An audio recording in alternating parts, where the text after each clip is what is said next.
In the last video, I tracked the circle alignment emanating from Washington, D.C. through the Sahara Desert, starting at the ruins of Djado at the southern end of the Djado Plateau in Niger, across the Tenere Desert, the eastern half of the Air and Tenere National Nature Reserve in Niger, through Bilma, still a modern-day stop in Niger for salt on the trans-Saharan caravan route of the Tuareg, across the Great Erg or Sand Sea of Bilma, through the towns of N'Guigmi and Diffa in Niger, and into Nigeria through the cities of Abuja, Abeokuta, and ending at Lagos, a major port city of Africa on the coast of Nigeria.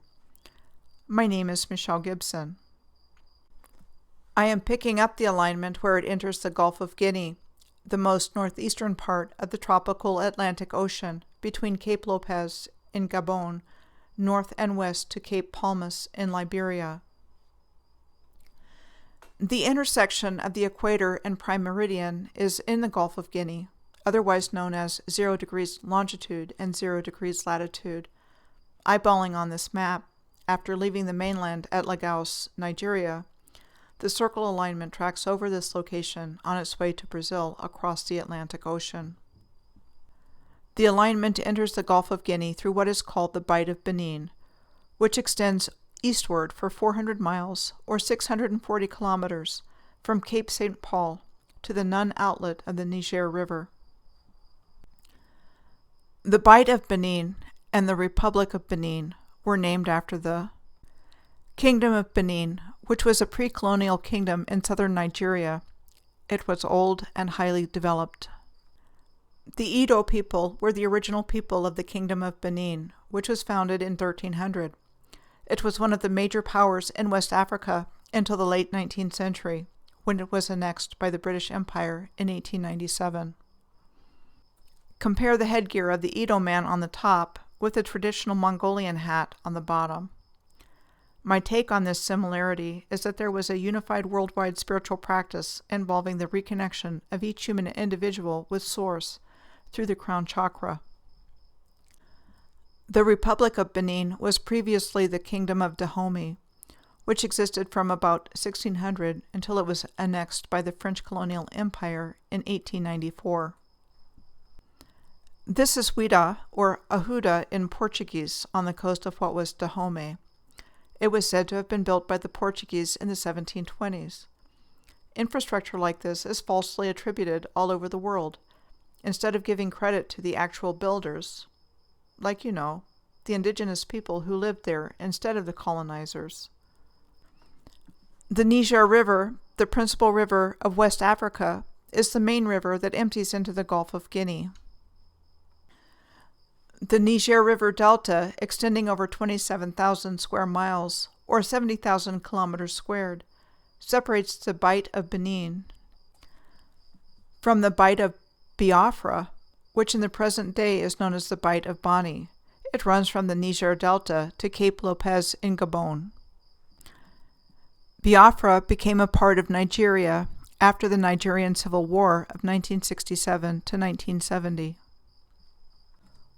What is now called the Bight of Bani hosts the Cameroon line of volcanoes, which includes the island republic of São Tomé and Príncipe, a former Portuguese colony. The capital and largest city is São Tomé, where the São Sebastian fort is located. Here is a shot from Google Earth confirming that São Sebastian fort is in fact a star fort. It was said to have been built by the Portuguese in 1566. Here are some other things to see on these islands, like what looks like ancient stonework, and incredible rock formations like the Pico Cal Grande or Great Dog Peak. Also in the Cameroon line of volcanoes, and administered by the country of Equatorial Guinea, are the islands of Bioko, Corisco, Elobe Grande, and Elobe Chico, and Anoban. Leaving the Gulf of Guinea, the alignment crosses over the equatorial countercurrent and just into the south equatorial current of the South Atlantic Ocean. The alignment crosses over Fernando de Noronha, the name of the main island and its archipelago. It is a UNESCO World Heritage Site, and on at least one other alignment that I know of. The main island has an area of 7.1 square miles, or 18.4 kilometers squared, and the archipelago's total area is 10 square miles, or 26 kilometers squared. So what I just found out that is really interesting about this place is that in its relatively small area, there are 10, all possibly star, forts here. The largest and best preserved is the Fortaleza Nossa Senhora dos Remedios.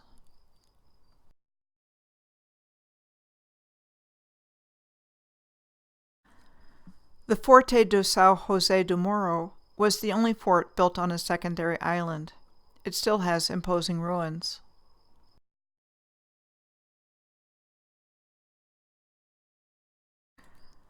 The Forte de Santo Antonio's construction was an irregular four-sided polygon.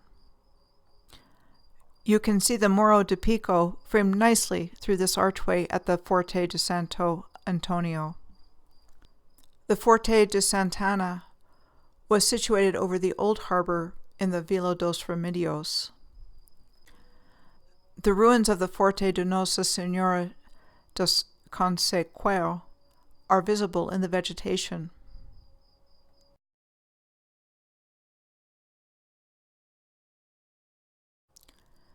The Forte de Santa Cruz de Pico was a small redoubt.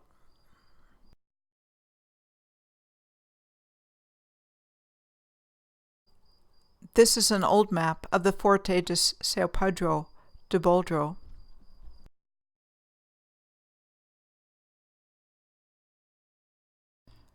People come to the Fort Boldro lookout for sunsets. This is a good view from here of the Two Brothers Rock, which appears to be in alignment with the sun.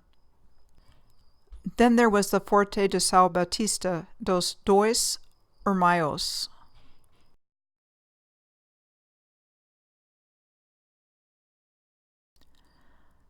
The Forte de San Joaquim dos Oeste.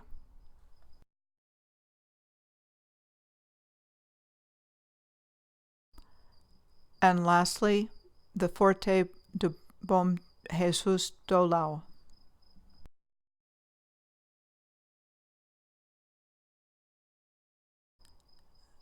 This circle alignment enters the South American continent at Natal, the capital and largest city of the Brazilian state of Rio Grande do Norte, and said to have been founded on December 25th, 1599.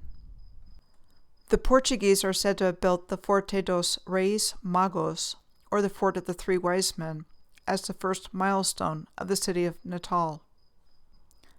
Here is a view of the Forte dos Reis Magos from the ground, with its exquisitely engineered stone entranceway between the channel on the right and the Potengi or Potengi River on the left.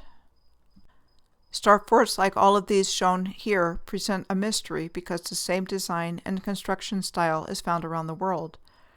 This is Fort Chambly in Quebec, the Fagaras Citadel outside of Bucharest, Romania, and the Kronborg Castle in Helsingør, Denmark. How did all of these places end up with the same design features? So with the example of the Forte dos Reis Magos in Natal, said to have been built in 1598, it would have been during times we are told there was low technology, no mass communication, or easy transportation.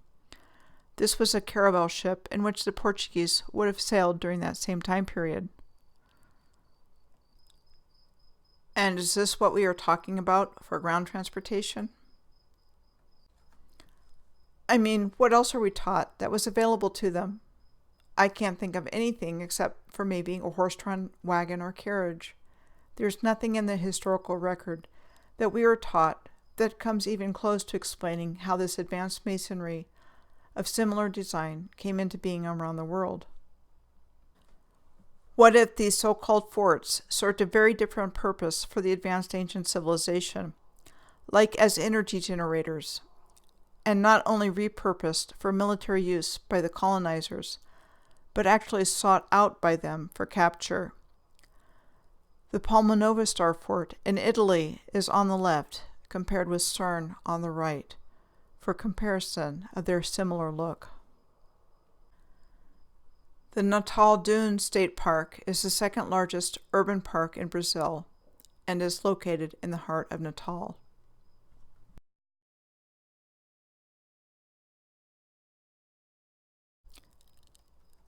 The Ponta Negra beach is included in the Natal Dunes Park. And this is the Morro De Arica on the Ponta Negra beach, a landmark icon of Natal, which translates from Portuguese as Bald Man's Hill. I can't help but wonder about the origin of the word Morro. On a different note, another unique place of interest near Natal in the Rio Grande do Norte is the cashew of Pirangi, the world's largest cashew tree, having the size of 70 normally sized cashew trees.